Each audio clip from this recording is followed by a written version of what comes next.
All right, we're going to jump into some quick training today. And because I want to be able to put this up on, our tier 1 so that we can record this and put it up there so you can go through. So when we go through the foundations, right, you do your one big message, you do all of that. And then the next step is social media. Yay! And so today I'm going to talk to you about how we're going to help optimize your profile to make it more fun and to really say what it is that you do. Okay, so here we go. We're going to learn how to optimize your social media profile. I'm so excited about this because I was listening to a gal at LDS PMA conference and I went, oh, this is perfect. I'm going to take this back and get you on the right course. So if you have questions, like stick them in there or ask them, and I'll leave some time for questions at the end. So what we're going to start first is just basically, we're going to start with super simple things like your profile name, the photos, your bio, things like that you can do. And we're going to start small because then we'll work up in another lesson of what to post and that kind of thing.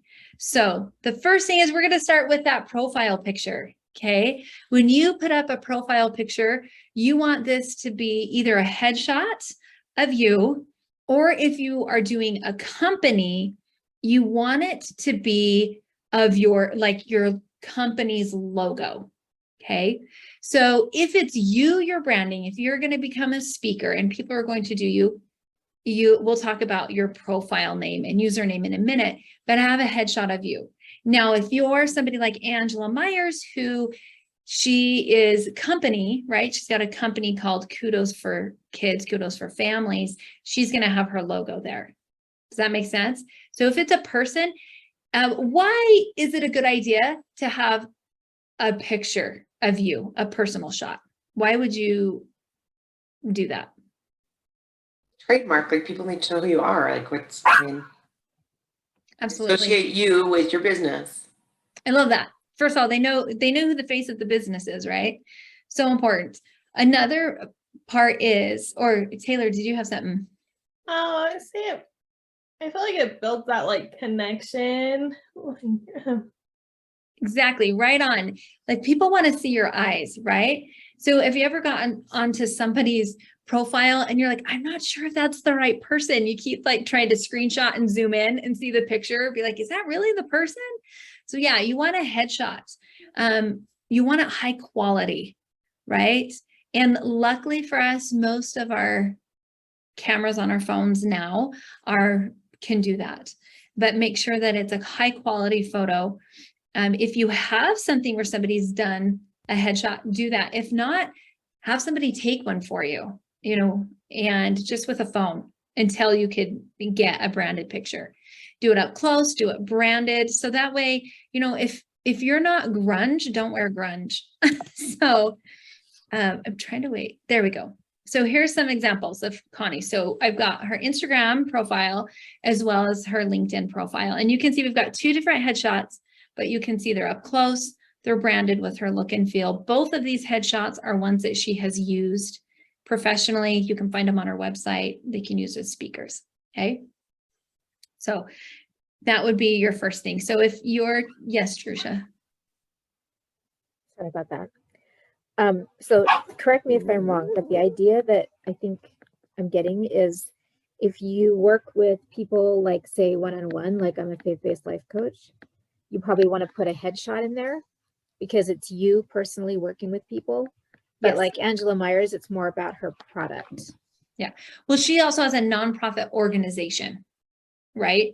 So there's an organization. So another example would be if Wendy Jones, who has the sister project, she's going to have her sister project logo. Does that make sense? So because it's a nonprofit organization, or if you have a company. So if you look at Studio 5 on KSL, it has their logo there. It doesn't have the face of Brooke Walker, who is the hostess.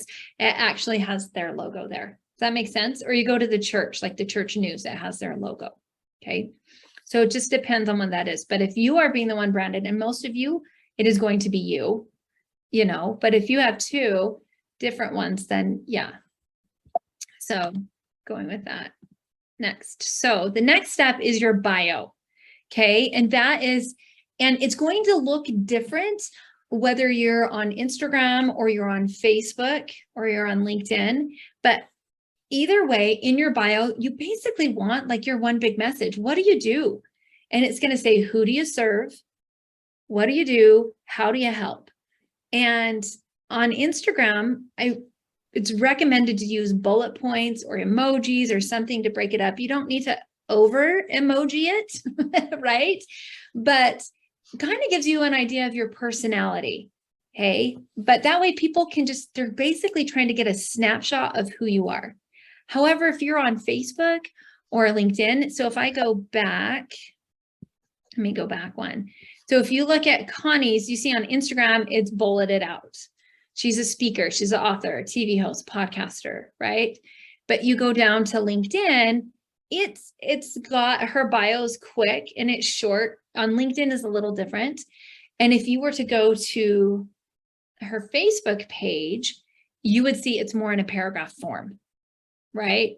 On this page, this is what I do. I help women, become writers, speakers, and media presences for him through retreats and a leadership circle. That might be what she says, right? Might be a little bit different, but you're going to say that, well, what do you do and how do you do it? So I know, just as an example, that Taylor is she is looking at one of her side businesses and putting it up. And if she does like her MTC delivery, she's going to have a logo for her MTC delivery, and she's going to talk about what she does, when she does it. We do deliveries Tuesdays and Thursdays this time, same day delivery or 24 to 48 hour delivery. She's going to have it right there so people know right away what she's giving, who she's doing it for, and where they're doing it. So, but when she comes back to her other thing that might be a community or something, right? It's going to be different. So, okay, so that's on your bio. Okay. And then the next step is your username. So the username versus your profile name especially on Instagram. So let me show you a little bit on here. Okay. So your username is like Connie's right here. It's Connie_Sokol. And one thing that I learned that I loved is that your username, you want to be as close to your first and last name as possible, whether it's separated by a period or an underscore, if you have to put those in there because it's taken. So if you have to put a number at the end of it, do that. But put it as close to your personal name as possible, because that's who they're going to find. If they're like, oh, I'm looking for Connie Sokol, I need to go find her. Okay. So then you've got your profile name, which is the black right here in the bold right there that says Connie Sokol. And one thing that we're probably going to add here, but that I loved, is your profile name is your name plus your niche. So for example, let me see if I can go to I think the next one. Yes, right here. So an example. So Mimi Bascom is who I went and learned from. And you'll see her big thing was she put some keywords here, Latter-day Saint, because that's her audience. Okay, that's her audience. And if you look at Sarah, it's about fam, farm, home, food, and worship. Those are like, do you hear those? If you know her one big message, it's all about that. Okay. And so in that profile name, you could do your first name, like Angie, and then, be real, but you would want something more like speaker, event planner, or I'm not saying that's what you are, but whatever that is. Maybe it's, she gave an example of, let me find it. I really liked. So an example would be like Laura, easy, healthy recipes, right? If you're doing recipes, or if you're doing clean eating and you're like, okay, Jerusha, clean eating coach, or faith-based life coach. That would be easy for Jerusha. Jerusha, faith-based life coach. Does that make sense? So part of that is it's searchable. So people are going to see you. And also it gives an idea of what you're doing. That makes sense. So So you might be a Christ-centered speaker, you might be whatever it is. Now on these, I think on your username, you can change that like once every 14 days. So you want to make sure that that you kind of think about it first. So like I went in and changed mine because mine used to say Lamyra K. Wheel. So I went and changed it to Lamyra.wheelwright. Does that make sense? I'm like, okay, that's my username.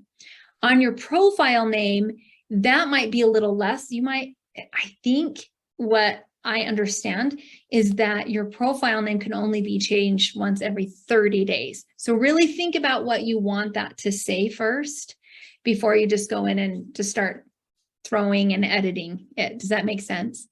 So, but yeah, have your first name and what you do. Okay, so basically this week I would incite, your assignment would be to go and do a profile check.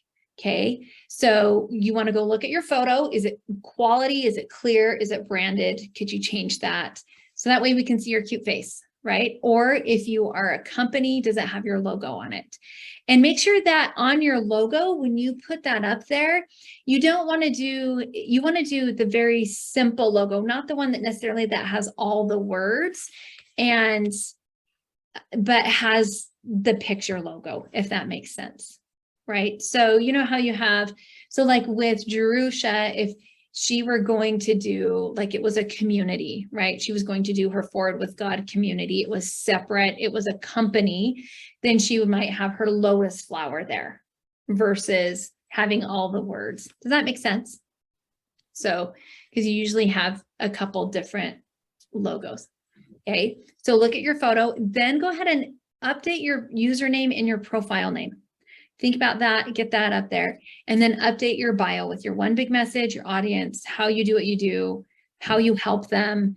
So does that make sense? So that's what I would encourage you to do this week. If you do not have a new social media platform and you're still deciding, okay, well, where am I doing? I would encourage you to pick at least one, whether it's Instagram or Facebook. Start with one, go back to when you did your media match and where you want to go and start doing that. Okay. So that's your assignment for this week.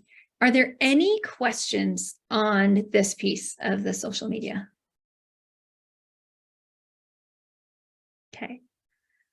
And if you do, feel free to reach out to me, who you are, what you do. Yes, Jerusha. If we do our little, I get the bullet point concept. And if it's something that we're going to do, but we're not actually doing at this moment, like I'm in the speaker track and I would like to speak, should we still put that up there or should we wait until we're kind of more, like at least we have our first booking or something, you know? Yeah, you can say speaker in training. You could put speaker. I mean, are you a speaker? You know, are you out there going to go get your gigs and you could say speaker, you know, you could put that in there. Because as a speaker, while you're not completely certified yet, you could still speak at events. You could still speak at, you know, release. And that might be something you put in there is coach, speaker, author. You might even put aspiring author, you know, but in that bullet, the bio can be changed. It's more of that profile name that you kind of have to be more aware of, but your bio, you can change a little bit more, I think. So